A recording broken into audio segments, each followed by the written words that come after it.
Modern sports cards a bad investment? Let's talk about it because the Super Bowl just ended. We're entering a lull where there are some opportunities to get good deals on football cards. And if you are looking at moving money away from Bitcoin or wherever silver or wherever to football cards, you should really be aware of a few things because a lot of people are going to lose a lot of money if they don't think about it. And you don't want to be one of those people. So the first thing is the print runs and who's printing it. For the past 10 or 11 years, it's been Panini. They've been making Prism, Mosaic, Revolution recently, Rookies and Stars, Score. All of those brands are under the Panini umbrella, and they were licensed cards, and that was awesome because collectors, investors, buyers generally want licensed cards with a few notable exceptions. Now, Topps, they are going to be the ones running it. That doesn't mean that Panini's not going to print cards anymore, but they're just going to be unlicensed the way that Topps was the past few years with Topps Chrome, Topps Signature Series, Topps Composite. Cool cards, but if you notice, none of them have the actual team on them. So the question you have to ask yourself is, do I think that the value in Topps unlicensed cards is going to mirror the value in Panini unlicensed cards? And I think that's probably not true.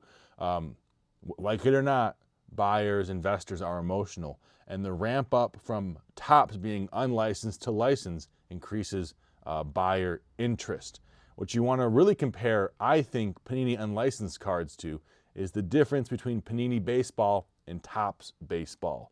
Panini obviously not having the baseball license, but look at that price difference and use that when you go into, when you make the decision about whether you want to buy a player and how that price will increase over the year. Number two, PSA population growth. This is another really delicate topic because a lot of people are angry with how many 10s there are, or on the other side, that all new cards aren't a 10.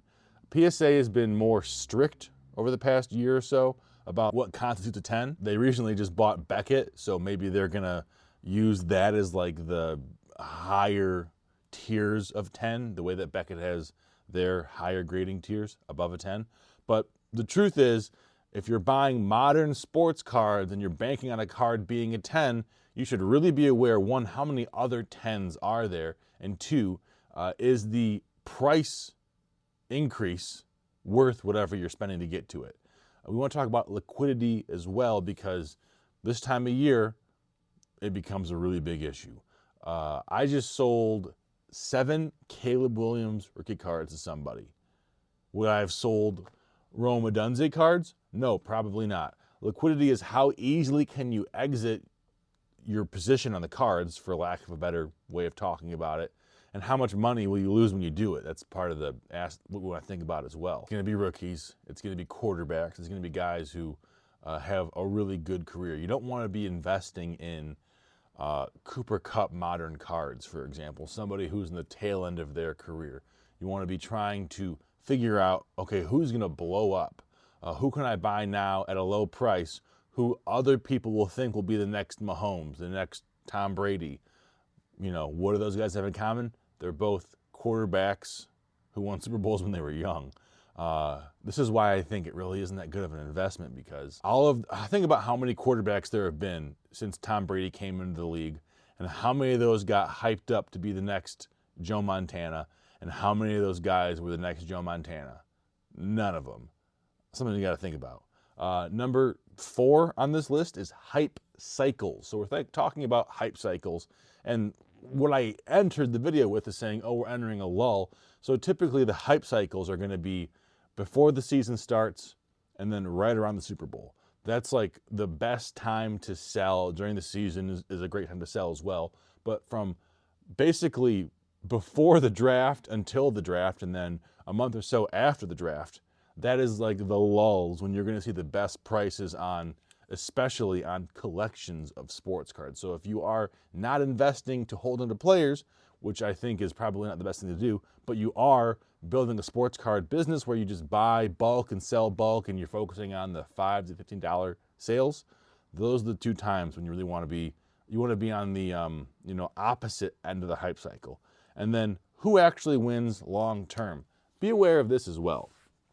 So most oftentimes, the person who wins long term is the person who spent the most money on a single card and then sold that card at the peak of its hype. That's extremely difficult to do. You could also argue and say that PSA is who wins the most of the time. eBay is who wins most of the time.